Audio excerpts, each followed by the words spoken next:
Kathy, and I am an associate director in our business career services office here in the Walker College of Business, and I serve as a career coach. I work a lot with our graduate students as well as our undergraduate students on all those career coaching needs. And so I'm really excited to be able to moderate our panel today and hear from them about a topic that is of interest to me as I help guide students on some of their questions. And business etiquette is always something that we can all learn a little bit more about, and especially post or within COVID, whatever we're at right now, learning some more tips and thoughts related to business etiquette and how we handle things.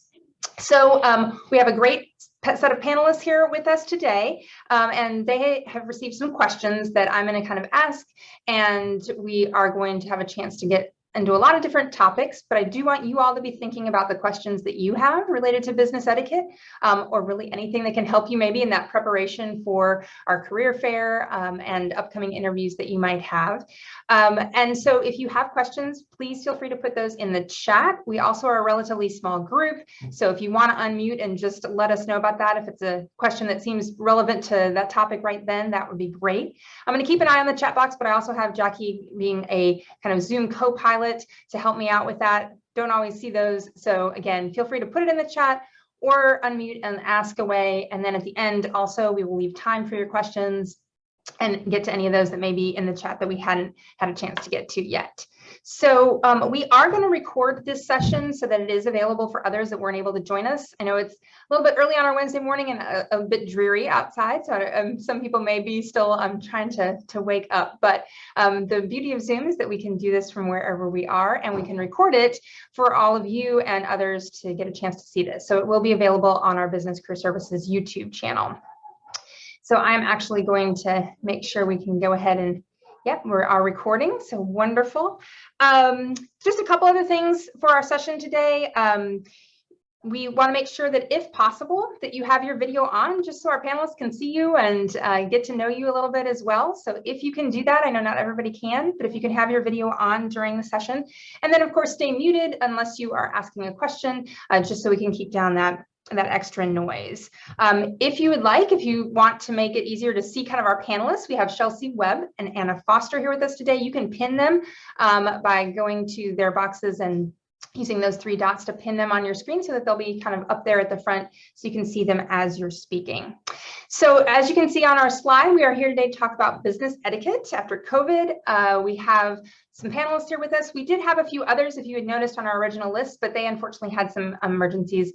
But we have two great panelists. We have Shelsi Webb from CGI and Anna Foster from Boardroom Insiders. And I'm going to let them do a little bit further introductions of themselves. Shelsi, do you want to get us started with an introduction? Sure thing. So my name is Shelsi Webb, and I'm a campus recruiter for CGI. So CGI is the 5th largest IT and business consulting service firm in the world. We are operating in hundreds of locations across the globe. So CGI delivers end-to-end services and solutions, including strategic IT and business consulting. Wonderful. And how about you, Anna? A little bit about yourself and your organization. Absolutely. Hi, everyone. My name is Anna Foster. I use she, her pronouns. I serve as the talent manager for a company called Boardroom Insiders, which is located locally in Fort Mill, South Carolina. So we are a business-to-business software as a service or SaaS company, which aims to help C-suite sales and marketing executives close bigger deals faster using our executive database and proprietary relationship mapping software, which details executives' personal history as well as business priorities. So we have around 30,000 executive profiles in our database, and it grows every single day. Wonderful. And would each of you mind sharing, if you could, what you might be hiring for, or the types of majors you're looking at, who you would like to speak with, maybe at the fair?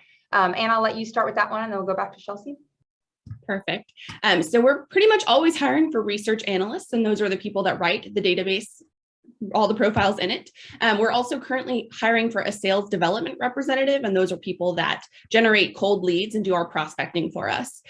We also are going to be talking to people who are interested in internships for summer 2022. We do hold an intensive 10-week program, which includes professional development programming. Can't speak highly enough about it. And really, we talk to all majors. We are completely inclusive, completely open-minded. We're a small company, and we know that it takes all types to really have excellence. Awesome. And then we're hiring numerous roles at CGI. So we have about 500 projected open positions across the United States. I hire specifically within the Southern Central Appalachia region. And so the locations that I will be hiring roles for are the Durham, North Carolina office, Knoxville, Tennessee office, and Lebanon, Virginia. And within those offices, I'm hiring software developers, business analysts, business systems analyst intern, as well as development engineering intern and programmer analyst roles as well. And then our internship program is in the summer as well. And sorry, I got a little tongue-tied. It is a 10-week program, and our interns work 40 hours a week, and they are paid roles. Wonderful, thank you. So now you all know a little bit about their interest in you all and who you can kind of go to at the fair if you're unsure for starting tomorrow who to lead off with. Maybe Anna and Shelsi would be some good starting points for you. All right, I'm going to stop sharing that slide there so that we can concentrate on our panelists, and we're going to get started with some questions. So what I would like for our panelists to talk about first is what is something that immediately comes to mind that you wish you had known or understood about professional etiquette when you first graduated? And Shelsi, why don't we start with you? I think something that's important to note is that it can definitely vary from office to office. So some offices will be more formal. If you're sitting at a boardroom, everyone might be expected to stand up when that VP walks in the room. Some businesses that may not be expected. So my rule of thumb is just to watch the higher ups in the room and see how they react to certain situations and follow in suit. Another thing that I have to personally work on, so I'm going to let you all know as well, is to make sure that you're aware of the faces that you're making in situations. So I have a very naturally expressive face. So if I'm confused or excited or taken off guard, I usually show it on my face. So I always have to be aware, like put a soft smile on, and that will make you more approachable in the video setting as well as in-person settings as well. I completely agree with what Shelsi just said. I feel like watching the higher ups is my answer to most of the questions. But I think two things for me. One, there was a lot that I didn't know, but really that one mistake, one professional gaffe is not going to ruin your career. I definitely thought that, oh no, I've accidentally insulted someone or been a little bit awkward, and I thought I was done right there. I thought it was toast, and that's not the case. Everybody makes mistakes, as Hannah Montana once said. But another thing that I really did wish I'd known, and I've been very fortunate in this respect, but is that respect actually needs to flow both ways in professional etiquette. So just because you're at the start of your career and you might start out at the bottom rung of the ladder, doesn't mean that your higher ups need to also respect you. So if your boss is messaging you with an assignment at 7 p.m. on a Friday night, and that's not part of your work contract, that's absolutely not cool. And you should feel free to push back and advocate for yourself.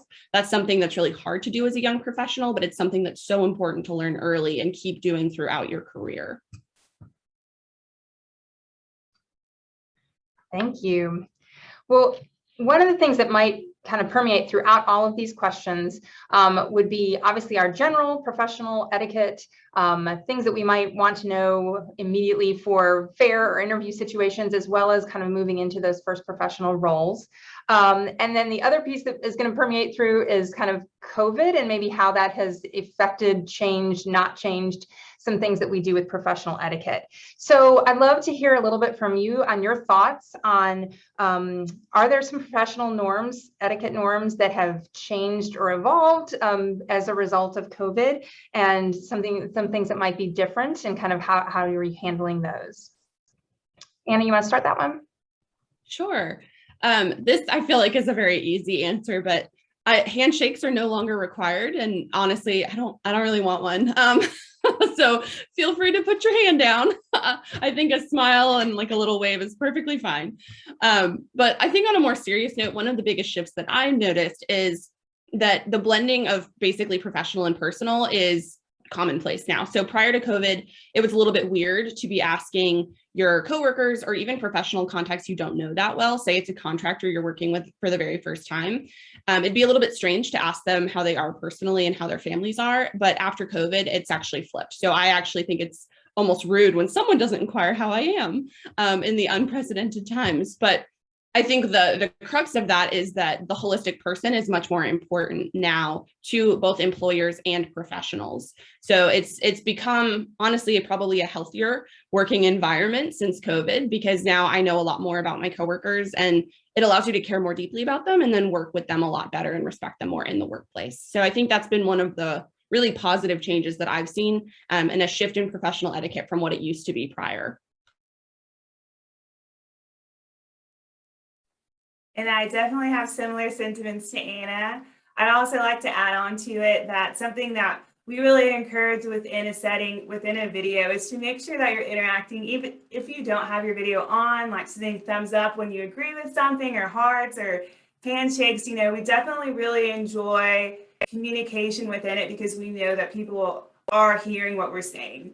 Sometimes it's hard when you are presenting and you're not seeing any faces, you don't have any reactions, so you're trying to get a gear of like, okay, is the audience agreeing with what I'm saying, or do they need more input? So it really is important to use the chat box and add additional information so that we can bounce off of that feedback.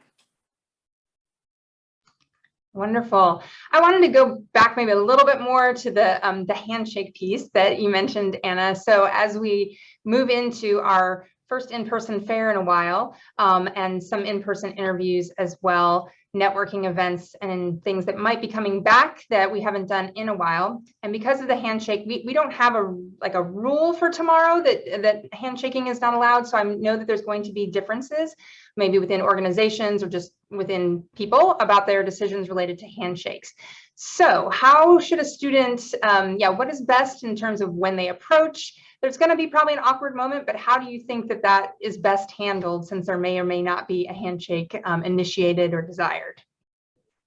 I would say, and this is an Anna Foster, so this doesn't necessarily apply universally. But I think if you do wave, that's a hand signal. So if you're waving, you can't shake someone's hand. And if you don't approach them with an outstretched hand, they might. So if an employer tries to shake your hand and you're not comfortable because of COVID, which is perfectly fine, you can decline the handshake. I've done it. It sounds so awkward, but I promise it's not. It's totally fine. And honestly, if the employer gets a bad taste in their mouth from you declining a handshake in the middle of a pandemic, it might be worth evaluating if you want to work for that employer, truthfully. I know right now it seems like it's priority number one to have a job, any job, but I promise you'll be much more happy if your job aligns with your personal values and reflects the culture that you would like to be a part of. Did that answer the question, Maureen? Shelsi, do you want to add anything to that maybe? I think that definitely goes to what I was kind of trying to see, is, letting our students know, like I said, it may feel awkward in that exact split second, but please do what feels best and comfortable to you. So yeah, we're kind of been telling students, as we've answered that question, little handshake or wave as you approach the table, making sure, we will be masked. So making sure you are expressive with your eyes and but letting them know that you're excited to be talking with them, that you're, interested in meeting them, but maybe a little wave, or yes, approaching with the hands a little bit more withdrawn or behind your back a little bit, or something to indicate that that's not really something that you're comfortable with right now. And I think that you're going to find that, as Anna said, people should respect that that desire. If you are someone who is comfortable with the handshake and you're approaching, you may find the same from employers. So try and read, and take their cues in terms of that. If they are not extending a hand or doing a little wave, that means that they're probably not shaking hands either. So definitely kind of what we've been saying. So that's good to hear some additional confirmation of that. Anything else, Shelsi? I definitely agree. A big wave or an elbow bump, whatever is, comfortable for you. I know an elbow bump can be a little awkward, but if someone does that to me, I'll do it back. But I think the least awkward thing to do would probably just be like, hey, how are you guys doing today? I know it can be very intimidating to approach a table though. But if you could just come up to the table with as much confidence as you have inside of you, we already know what we're going to say. So we can take the reins, and then once you feel more comfortable at the table, you can ask any questions that you have. But we know how intimidating it can be to approach a table in a new situation with adults who are within their careers already, and you're trying to get your foot in the door. So, wave, be confident, and we are ready for you. Wonderful. All right. Thinking of beyond maybe that networking and going to that interview time frame. So students spend a great deal of time maybe preparing for an interview, and then moving on to once they land that job, they may wonder how to be professional in that new social setting, or business setting, or in social settings that relate to their business persona. Can you share with us some steps that students should take prior to maybe the first day on their job to prepare to present themselves professionally? Shelsi, you want to start? Sure thing. So something that I'm going to advise you guys to do, regardless of what your new role is to begin waking up early for the time that you need to be awake for, about a week ahead of time, so that your body is in the rhythm of waking up, let's say at 6 a.m. so you can leave the house at 7:30 to get to work by 7:55. Definitely, because your body might be used to just, rolling out of bed and doing your own little routine. So you want to be able to be cognizant and confident when you do walk into the office. Another thing I'm going to recommend is trying on your outfits before time, because you want to know that your outfits look good and you feel comfortable walking into the first day of work. And let's say, during COVID, you might have put on a few pounds. I definitely did. You don't have to break the bank and go to Dillard's and buy a whole new wardrobe. Like, you can go to Goodwill, get a few different blazers, a few different solid tops and pants, and just start out from there. And then you can build your professional wardrobe as you go. But you definitely want to know how your outfits fit prior to the first day of work. So those are my big two pieces. I love that. I'm going to be picking out my outfit for tomorrow tonight.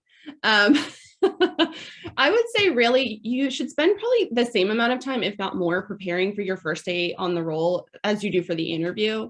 And really what that means is being familiar with any and all assets you can get your hands on. So if your employer sends you their employee handbook ahead of time, definitely read it. Make sure that you understand everything in it and that you come prepared with questions. Make sure that your technology works properly, and really be familiar, at least have a working knowledge of anything that's publicly accessible about your own company. So really what that means is reading the website. One, because your marketing department will just feel so loved knowing that someone's actually looking at their website.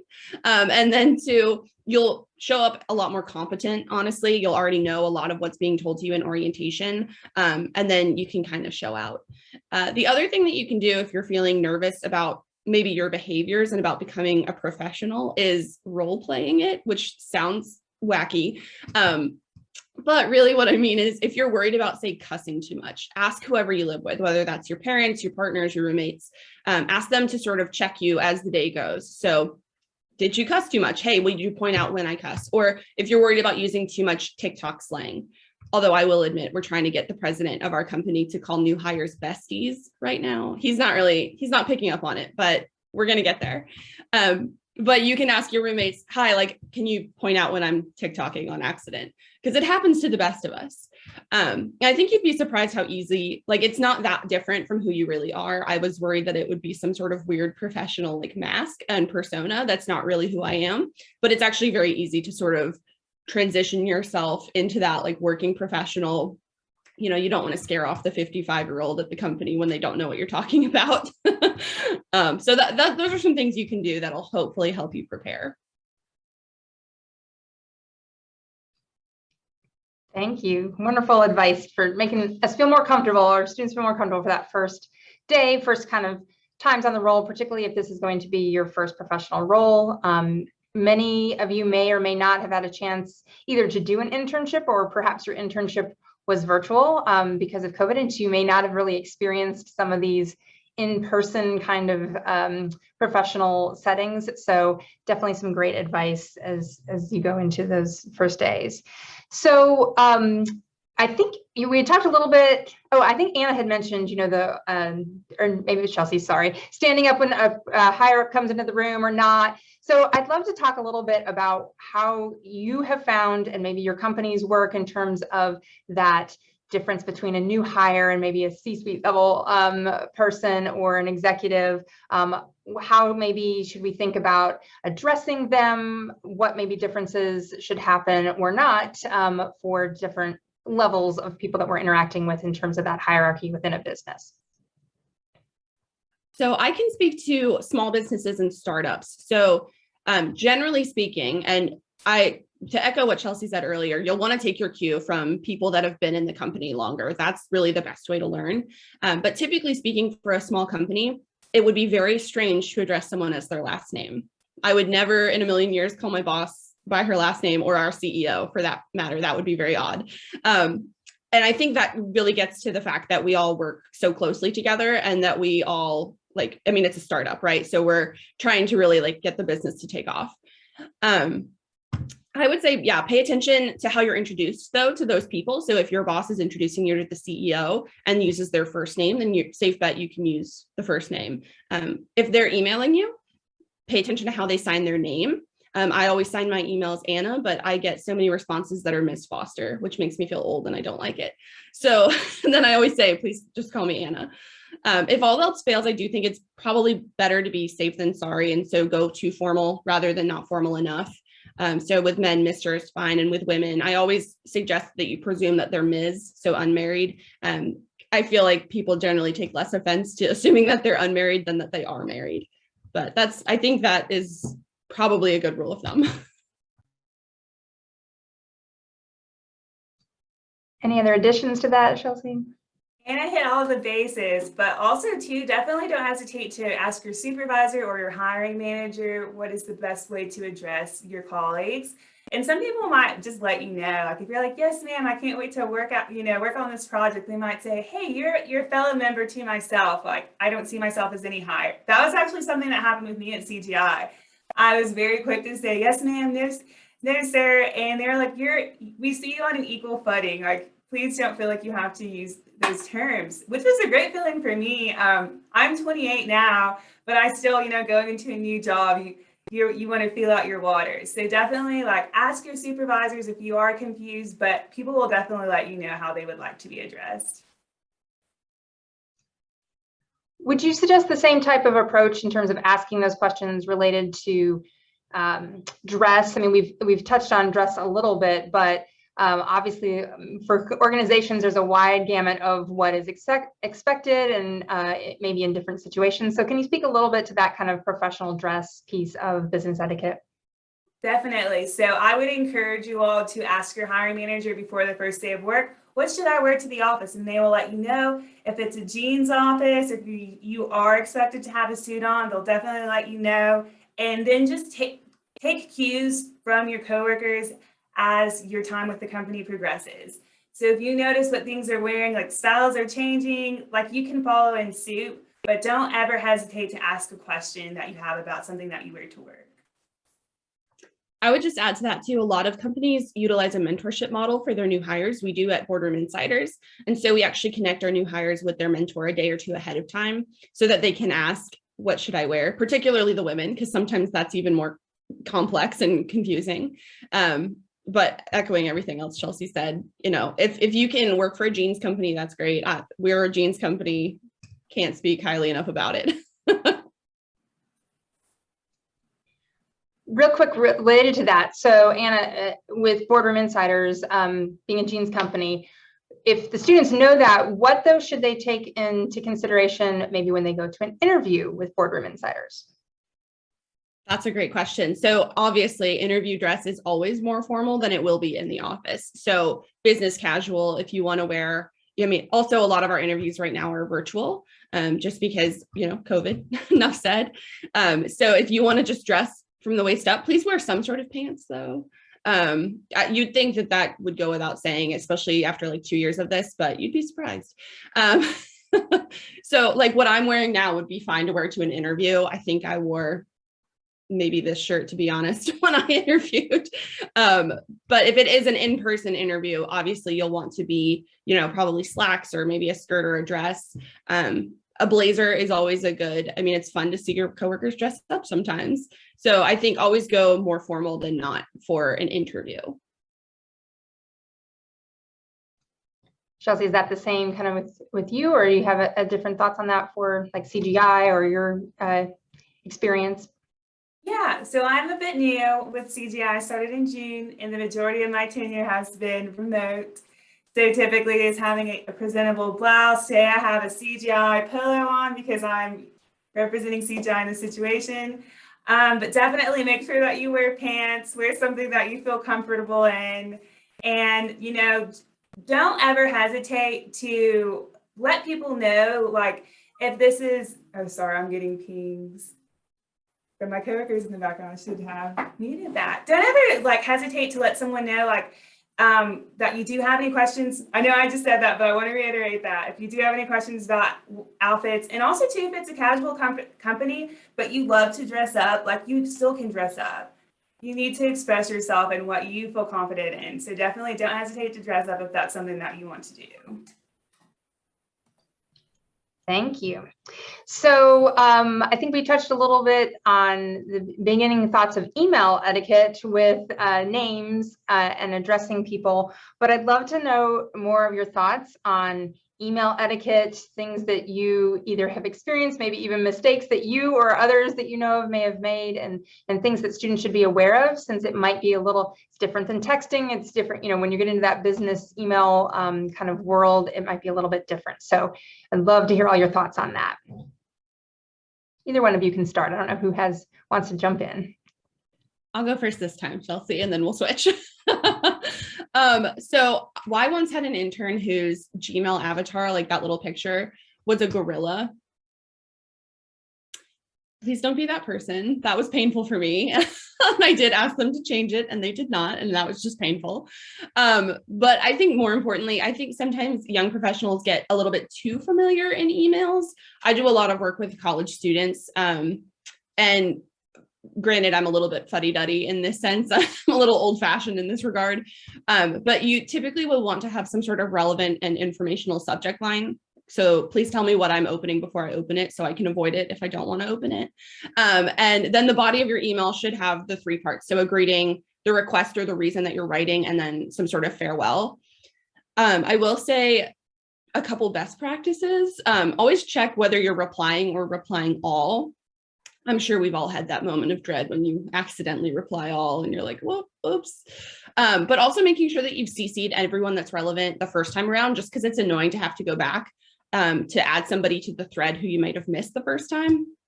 But again, if you make that mistake, no mistake is going to end your career. It will be okay.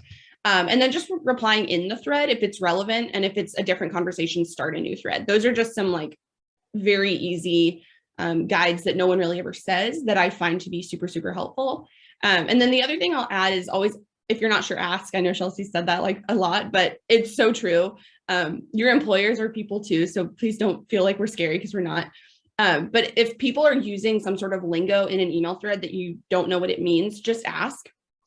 I once had a boss who would write follow up as FU, and the first time I saw that, I was like, oh, is that what we're doing here? Like, okay. But I asked, and then I learned it just means follow up. So hopefully that's what it's always going to mean, but just feel free to ask if there's like jargon that you don't know what it means. Something to add on, sometimes I get emails from college students who they read as text. So like I'll get one email and then another email and then another email and another email. So make sure that you put all of your thoughts in one email. I'd also really encourage you all to have a signature on your email. So make sure that your phone number and your email are listed underneath your name, so that if I want to call you really quick, I don't have to go searching for your phone number. Another thought, and this has to do with leaving voicemails.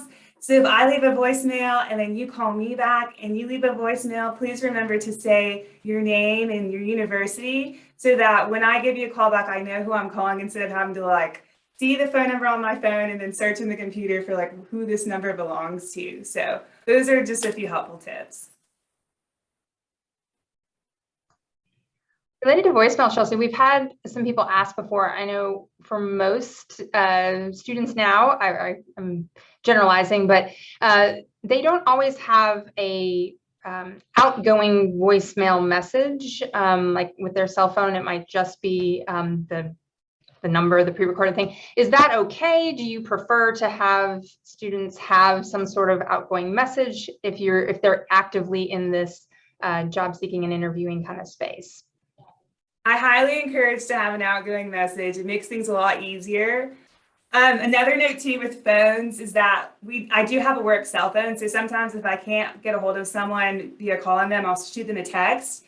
So it's always important to like reiterate who you are when you respond, just so that we know who we're talking to, that we have the correct number, that we did text. So, but I really do encourage having a message so that we know that we have the correct number for you. I would just add to that, because I did this, so this is me owning that. If you recorded your outgoing voicemail when you were like 16, update it, because your voice has changed. Even for women, we just sound more adult now. And just make sure that your voicemail box is not full, because that's super frustrating for anyone to try to be getting a hold of someone and then you can't even leave a message. So only things I'll add there. If a recruiter or someone is in the professional setting is texting, we also have students ask a lot about, is it appropriate to text? Is it, do you wait until you maybe have received a text before you use a text as a reply, or kind of how in general should they handle some of that communication related to phone, texting, email, and where they should use those? Personally, for me, I tell applicants that they can text me, and I think that would be a rule of thumb. I would wait for the employer to say, hey, yeah, it's definitely okay to shoot me a text. If they don't mention it, you probably shouldn't. I also want to encourage you all to use proper grammar within the text, since it is a professional phone conversation. So make sure you're capitalizing your words, and you are double checking to make sure autocorrect hasn't completely changed your sentences. But like Anna said, we are human beings, so we can read through a typo or a strange autocorrect and, probably laugh with you like, oh no, it's okay though.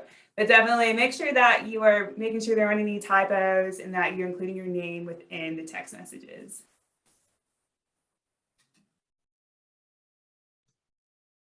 Okay, so since we are talking about cell phones, let's maybe move from the recruiting kind of phase to when we're starting with that first few days and on into our first year as a professional.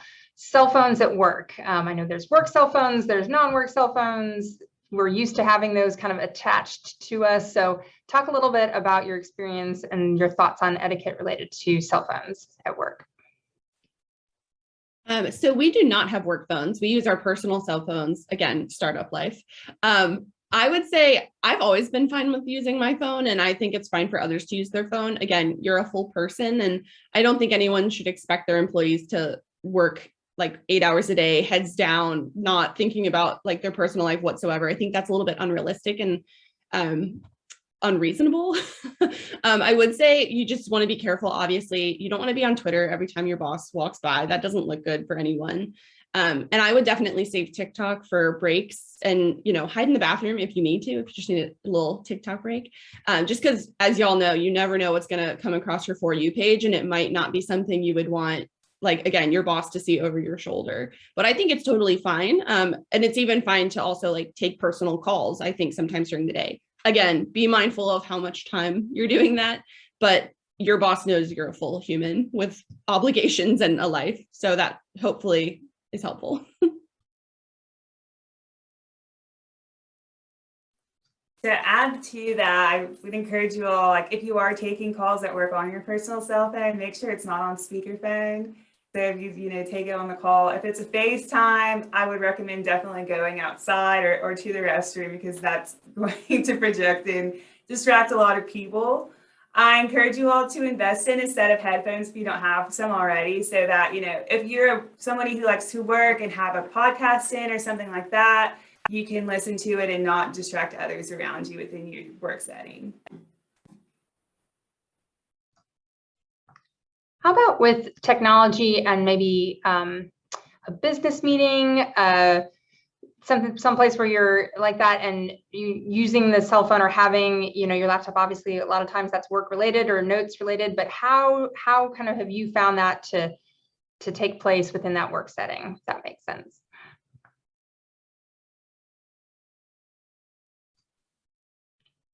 I feel like if you are in a virtual meeting, it's probably best if you do have to take a phone call on your cell phone to turn off your camera and your mic so that you're not distracting others. In person though, I feel like we try to lean away from getting distracted for moments like that. So like if you go into a work meeting, you probably should turn your phone on silent and take that call afterwards. But that's another thing. It's up to the discretion of the organization you work for, and you'll get a feel for that based off of the higher ups. And as well, like we said, if you have a buddy too that you can ask questions about, I think it will depend on the level of importance of the meeting too. So if it's a very important meeting, you definitely don't want to take any calls, leave, turn off your mic. You want to stay centered in. But if it's just like a quick meeting, like who's going to be, in the office on this exact day, and we're wanting to plan this party for so-and-so's birthday, like that might be a meeting that if you needed to take a call from a client, then you probably would be able to do that. I completely agree. I was going to say, I think it does depend on what the meeting's about, what the deadline for whatever you're discussing is, and who it is with. So with my work besties, like they can literally say like, oh, my lunch just got here, like, let me call you back. And that's totally fine. Clearly I wouldn't do that with my boss or my CEO or anybody like that.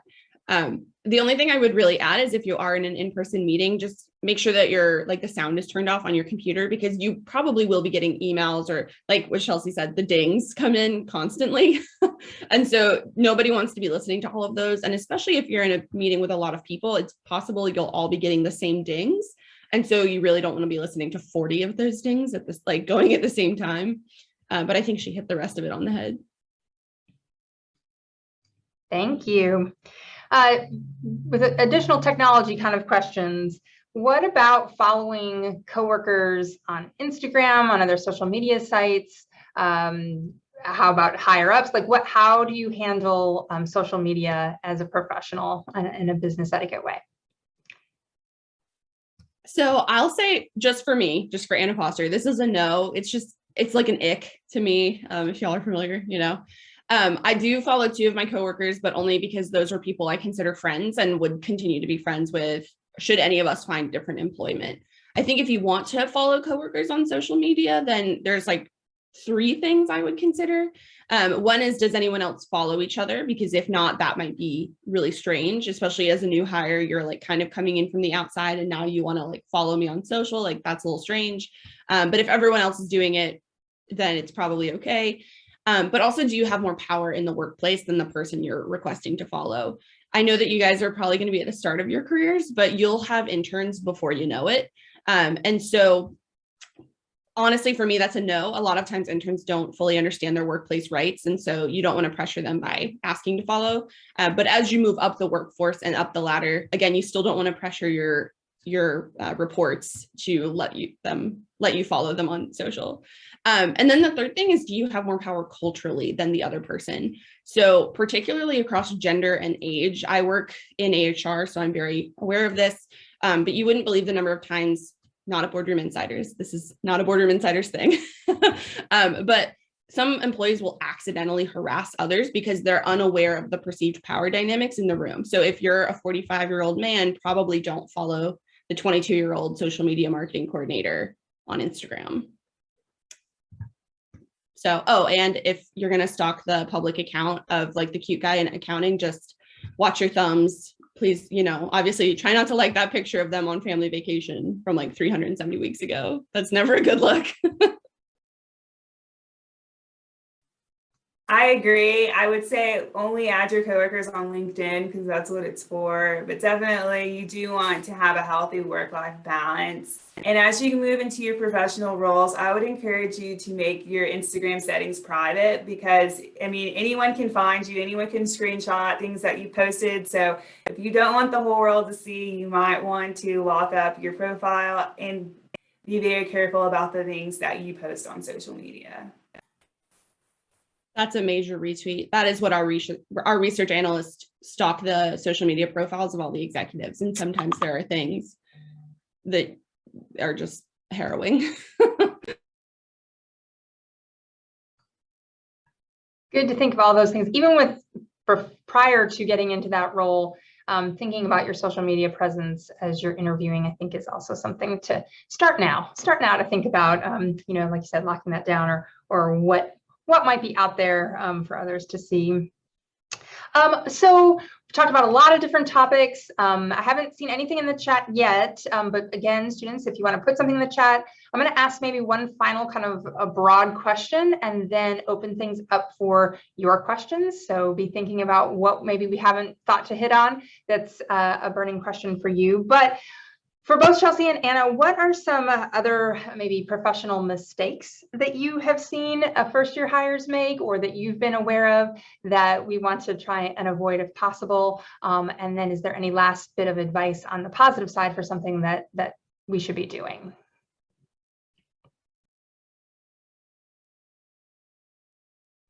I can go first on this one. I think in addition to what's already been covered, there are two things and they exist on opposite ends of a dichotomy. So the first one for new hires is please don't feel the need to work overtime, right? Like you should be working what's in your contract, but you don't need to be the first one in, last one to leave. I know that that's kind of an old school mentality, and many employers nowadays actually value having that work-life balance and believe that a well-rested, well-rounded employee will serve them far better than one that's grinding 24/7, trying to cut their teeth and like earn their keep or something. On the flip side of that, as a new hire, I would say your career and your destiny is ultimately in your own hands. So you should be tenacious and advocating for yourself and making your goals known. I think one of the best and probably least utilized ways of advancing your career and getting promoted is to actually communicate that you want to advance and be promoted. Your higher ups will listen to you, and they won't generally think that you're being presumptuous or anything like that. Particularly for women, I will say the women I hire, they're typically least likely to say negotiate for their salary. Things like that. Those are expected norms in the professional community. So please never feel like you're doing something wrong if you're advocating for yourself. I definitely agree with all of those things. I'm going to add on, I highly encourage you all, when you get your first full-time job, begin investing in your 401k. This is a mistake that a lot of new hires do. They're like, oh, I'm 22, like I've got time. You want to start investing as early as possible and definitely start saving your money as well. So that let's say you get a flat tire, something happens, you already know that you have money to back that up. I know when you get your first job, you're like, I've never had so much money in my account. It could be so much fun to, you know, go buy a Louis Vuitton bag or what have you. But definitely just save at first, and then you'll feel so much more confident in your, you know, late 20s, early 30s because you've saved so much early on, and you can do more with your free time because you were very smart with your money at an early age. So that's my biggest advice. And my little brother's 20. I tell him this every day. On that note, take advantage of every benefit, every single one. Your employer is offering them. So, you know, beg, borrow, steal. But you should really be asking what the benefits are, clarifying what they are, and investing as much as possible into what those are. Wonderful. And to bounce even more off of that, any like special trainings that are offered to you. So like we recently had an implicit bias training, or any DEI trainings, or learning cloud computing or what have you. Definitely set time in your schedule to learn new things and to grow within your company, because you know you might wind up, I don't know, 15 years down the line, and your company that you're working for doesn't offer additional training modules for you to do. And you'll be like, wow, I wish that I had taken advantage of that when I started out my career. And CGI really, really, really invests in its employees as a whole. We have a full CGI Academia catalog where you can just do modules within your free time. And I absolutely love doing them because I'm always constantly learning and refreshing my knowledge. So, and if you are curious about things within the company, like how can I take advantage of this mentorship program, or how can I get involved with this project, definitely don't be afraid to raise your hand and to show that you are willing and ready to learn new things, because higher ups will definitely notice that.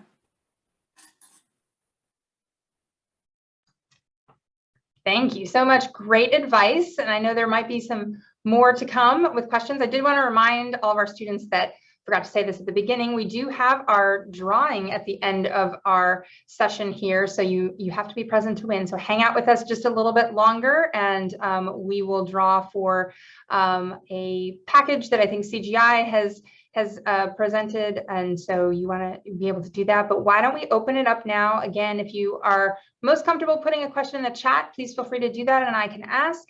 Or again, unmute and ask away while we have Shelsi and Anna here. We can get all the knowledge that we need from them. I had a question post-COVID. So I got a job post-COVID actually, and my bosses like to talk about politics a lot, as like a lot of people do. Like, how would you deal with that? Because me personally, I would just like not say anything, and sometimes it would like get me a little bit upset. So like, have you dealt with that, and like, what would you recommend? That's a great question. So I used to live and work in DC and totally feel your pain on that. I always say keep politics out of the office unless you work in politics. If it's your boss that is, however, bringing it up, I think there's nothing wrong with saying politely, oh, I'm not super comfortable talking about that. Or you could even go the route of I'm not super informed. Now, granted, they might take that as an invitation to educate you. But you can also always refer to your human resources department and ask them how to navigate, because it is uncomfortable, especially if it's your direct supervisor. If it's someone that's not your direct supervisor, then you could even go to your direct supervisor and say, hey, this person in the company, the leadership, they're saying these comments, I'm not super comfortable. Do you have any advice or recommendations? Depending on the person, and it's hard to know because I don't know this person, typically people should be very understanding, and honestly, they should feel bad for making you uncomfortable. So if you just bring it to their attention, hopefully they stop. And if that doesn't work, I am HR, so that makes me a little bit biased, but I always believe in the power of going to those offices that are literally there to help you.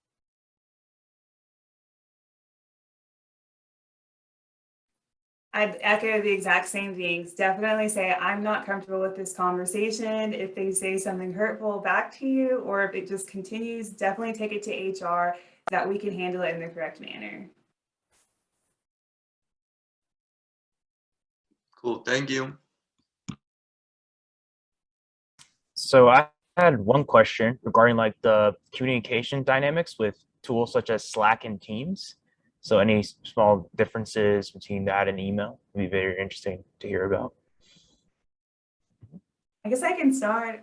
Yeah. We use Teams fluidly throughout the day. I've gotten a few Teams messages while we've been on this meeting. I definitely would encourage you to, keep the lingo professional within the Teams meeting, especially within a company like CGI, since we do federal contract work. All the information that we put into our company computer is stored forever.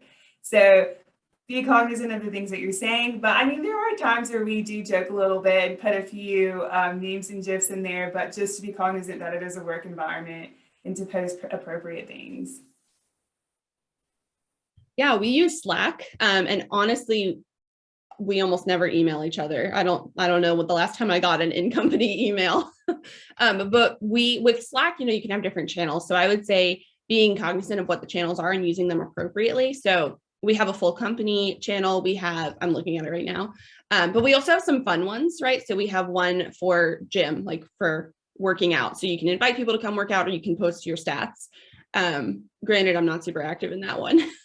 We also have ones for music, for books, for pets. That one's my favorite, in addition to the work-related channels.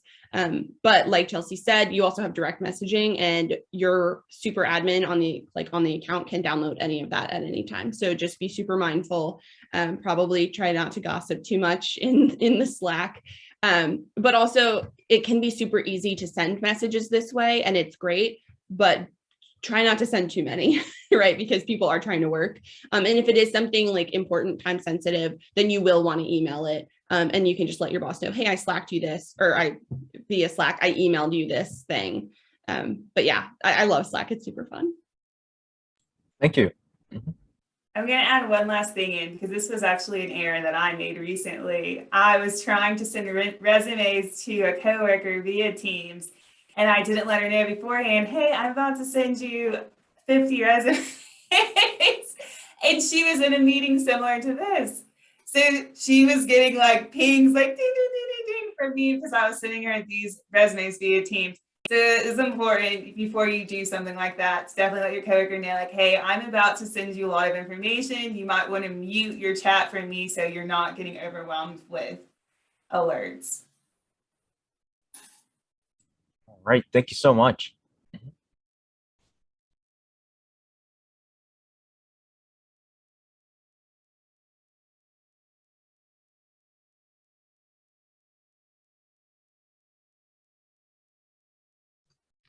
I have a quick follow-up question to follow up in emails or in communications. If there isn't a direct kind of question or ask within the email, what are your thoughts on, should you still reply? What kind of information, how do you keep that information going or letting that person know? I find that is something that sometimes I'm wondering, did someone get it? But then there's other times where I'm like, we don't have to keep saying thank you back and forth. So what maybe are your thoughts on that or experiences that you've had? I would say definitely talk to your supervisor about what they would like you to do.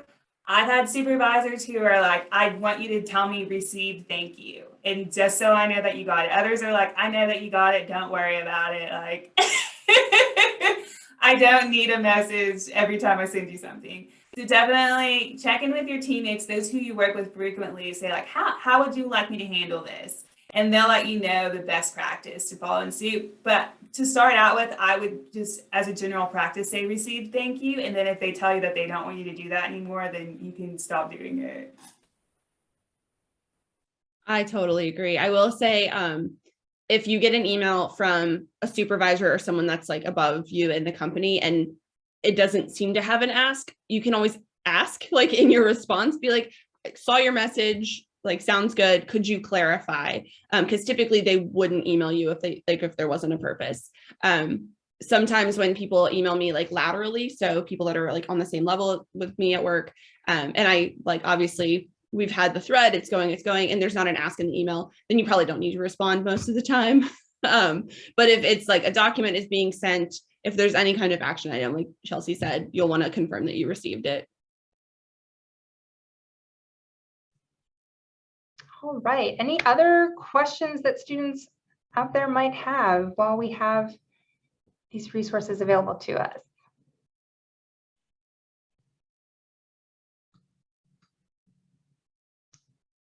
Okay. Any other last minute pieces of advice from Shelsi or Anna before we spin for our prize and wrap things up here? I would just say, feel free to connect with myself, or I'm going to go ahead and offer Shelsi probably on LinkedIn. If you have additional questions, you can reach us on that platform, probably the easiest.